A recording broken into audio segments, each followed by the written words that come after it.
लहान लहान मुलांना आम्ही मोठं केलं, अनेकांना नगरसेवक, उपमहापौर, महापौर केलं. मात्र तेच लोक आज गद्दार झालेत. पैशांच्या हव्यासापोटी यांनी शिंदे गटात प्रवेश केलाय. मात्र गद्दारी करणाऱ्यांचे खूप हाल होतात. आज मी टीव्ही बघितली, एकनाथ शिंदेंना बाजूला केल्याची बातमी आली, त्यामुळे गद्दारी करणाऱ्यांची अशीच अवस्था होईल अशी टीका शिवसेना नेते चंद्रकांत खैरे यांनी केली आहे. काय सांगाल, सध्या शहरामध्ये ठाकरे गटाला किनार पडत आहे? नाही, काहीच पडत नाही. जे गेले ते स्वार्थी लोक गेले, पैशासाठी गेले. ज्या शिवसेना प्रमुखांनी या शहरामध्ये या सगळ्या छोट्या छोट्या पोरांना मी मोठं केलं आणि ते कोणी नगरसेवक झाले, कोणी महापौर झाले, कोणी कोणत्या पदावर गेले, त्या लोकांनी त्या ठिकाणी आता विसरले उद्धव साहेबांना आणि गद्दारी केली. ती गद्दारी ही योग्य नाही आहे आणि या संभाजीनगर शहरामध्ये जे काही गद्दारी करण्याच्या नंतर ते लोक कधीच यशस्वी होत नाही. ही आजकालची म्हणजे ती मागच्या वेळेची ती एक अनुभव आहे आणि म्हणून मी या ठिकाणी सांगेल काही होणार नाही. सर्व त्याच ठिकाणी आहेत, कोणी जाणार नाही. आम्ही सर्व त्या ठिकाणी माननीय उद्धव साहेबांच्या पाठीमागे आहोत.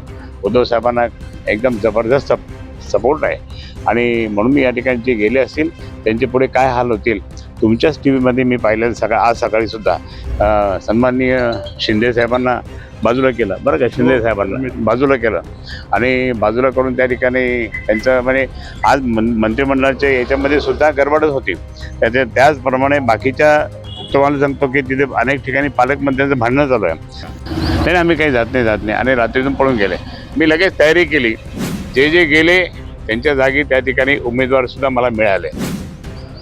सर, पण आपण लोटांगण घालताय, आपण विनंती करताय आणि विरोधी पक्ष नेते म्हणतात ज्यांना जायचं त्यांनी खुशाल जावा. नाही, ते विरोधी पक्ष नेत्यांचं ते वाक्य आहे. बाकी ते त्यांच्याबद्दल मी काही बोलत नाही.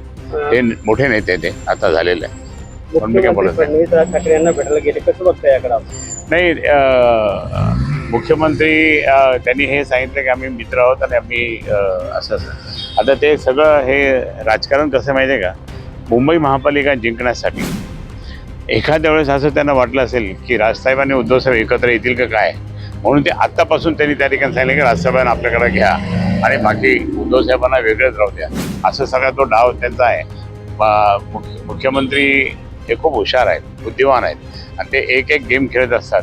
पण तो गेम आता त्यांच्या अंगावर उलटेल तर हे जर शिंदेना बाजूला केलं की शिंदेचं मोठं बंड त्या ठिकाणी होऊ शकतं. आता म्हणजे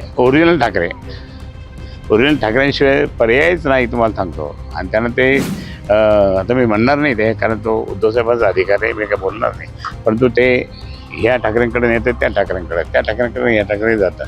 म्हणजे त्यांना खरं तसं पाहिलं तर ठाकरे परिवारानेच संपूर्णपणे शिवसेना मोठी करून या सगळ्या लोकांना असं बोट पकडून, बाळासाहेबांचं बोट पकडून ते मोठे झाले. आले का पालकमंत्री आज इथे? नाही, काल विभागाची बैठक काल घेतलेली आहे. त्यात ते बैठका घेत राहतील, त्यांचं काम आहे ते. घ्या म्हणा, जरा शब्द पूर्ण करा. म्हणजे जे काही तुम्ही शब्द दिलेला आहे तो शब्द पूर्ण करा. एप्रिलमध्ये पाणी मिळणार शहराला?